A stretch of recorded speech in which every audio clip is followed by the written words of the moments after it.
Hey friends, welcome to day 3 of the 5-day Break the Cycle Challenge. We have talked about Monday about how to spot the Monday loop.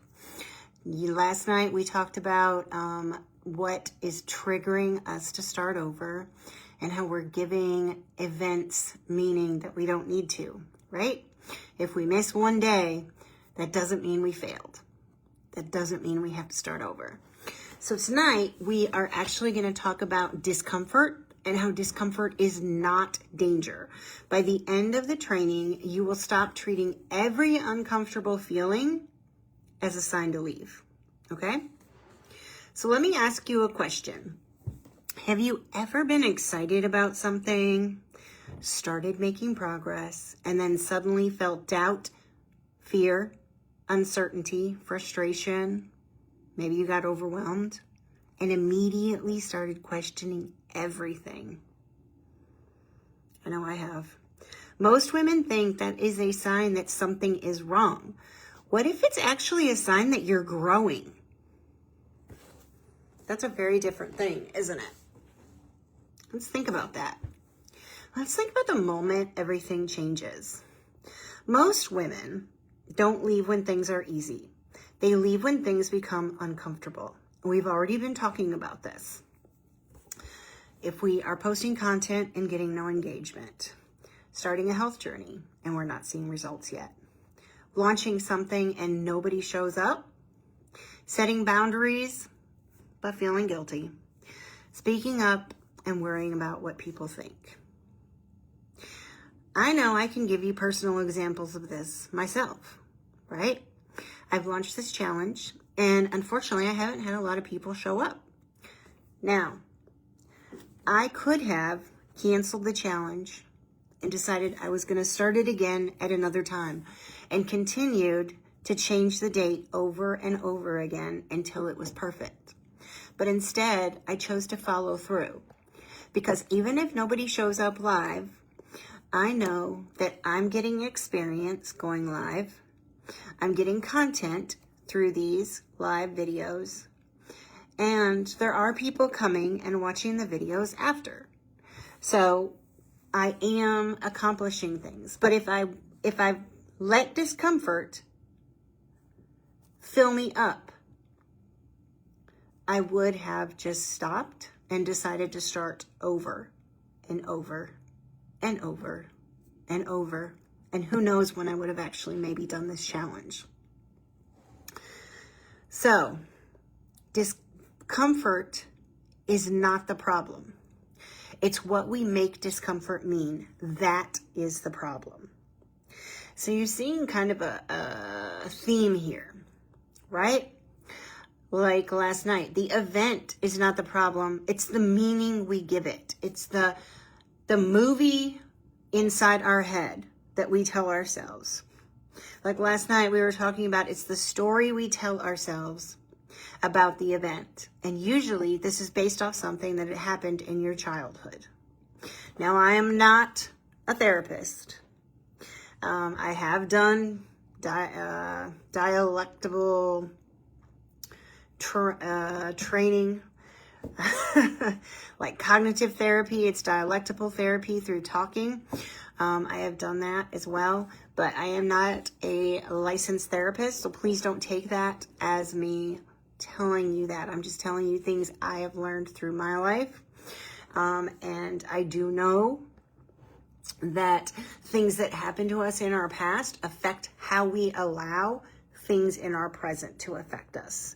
So it continues to become the story I'm telling myself about this event is. And as I said last night, for me, I've grown a lot, but there are still times based off things that have happened in my past when I was younger, that when something happens, the story I tell myself is because this happened, that must mean I'm not good enough, right? And so that really doesn't make a lot of sense. For instance, this challenge that I worked hard at. And I know it'll reach women, even if it doesn't reach women during the live itself, it will reach women. However, I could have told myself, as I would have in the past, that means I'm not good enough, that what I created is not good enough. And then I would have stopped and not done it at all. So we have to stop and think about that, because a lot of it, like I said, is what the meaning we give it. Like here, we're talking about tonight, discomfort is not the problem. It's what we make discomfort mean is the problem. So we tend to confuse discomfort with danger. And I've talked about this in several of my lives. So this is where I talk about fear versus intuition. Okay, I've talked about that a lot. I've done a couple lives on that. Sunday's live, May 31st. You might want to go back and watch that. That is about fear versus intuition. And there was one I did, I believe, 2 weeks ago that was also about fear versus intuition. Your brain's job is to keep you safe. So if it interprets something as fear, it wants to keep you safe. And what keeping you safe is not growth, not purpose, and not fulfillment. It's keeping you in something that's comfortable, something that is not going to cause discomfort, or how your brain views as danger. Okay? And that is a little bit, difficult. Sometimes things feel uncertain. Visibility, rejection, failure, judgment, vulnerability, and your brain interprets all of that as danger, even when it's not. So it wants to pull you out of it, and it says, let's go and let's start over. Because that is something we know how to do, right? We talk about that all the time.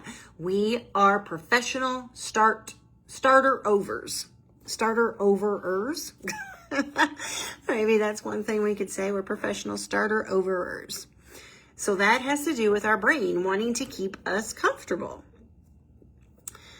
So I want you to think of something when I say this. My intuition never screamed at me.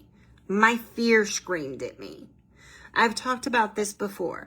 Your intuition will never scream at you.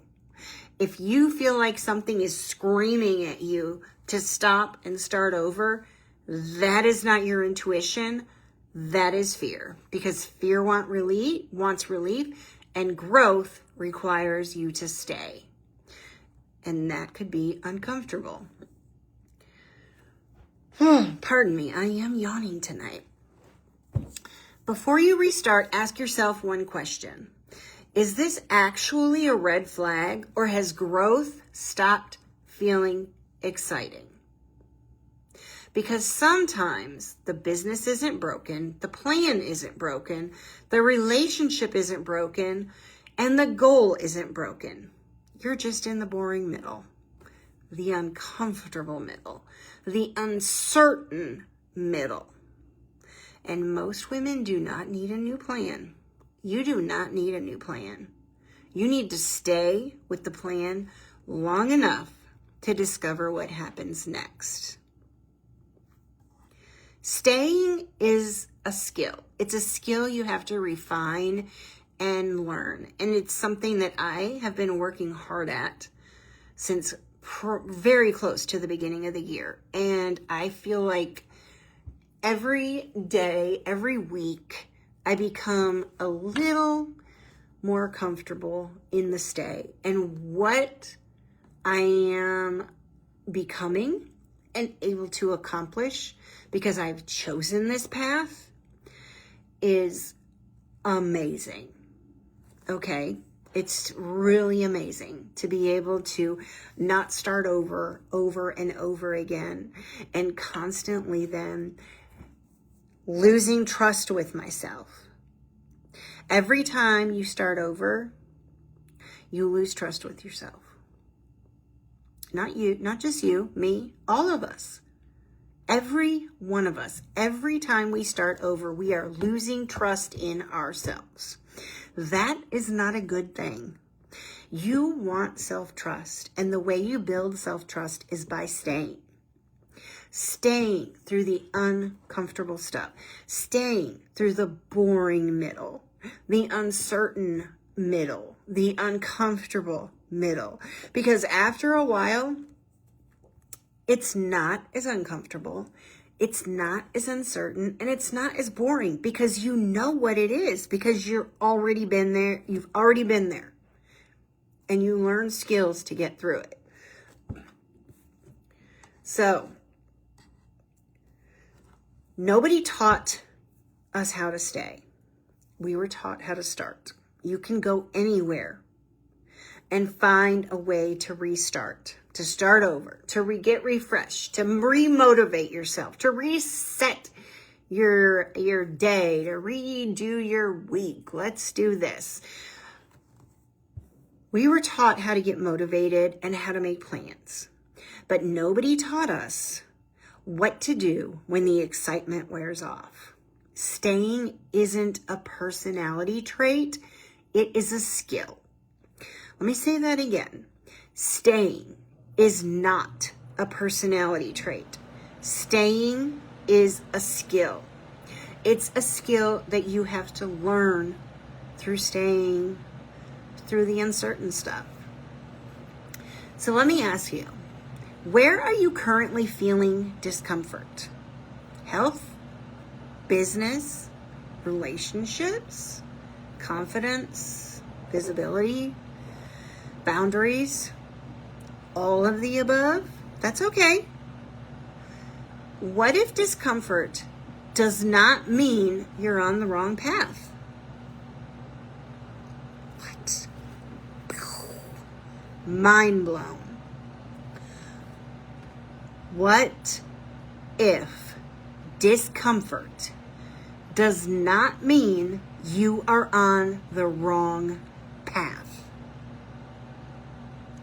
That's a big one. So I'm going to let you sit with that one for tonight. Put below where you're feeling uncomfortable. Let's talk about this. Let's see what meaning you're giving it and see what we can do to break through that so that you can build self-trust in the stay. I hope you all have a great rest of your night, and I'll be back tomorrow with more.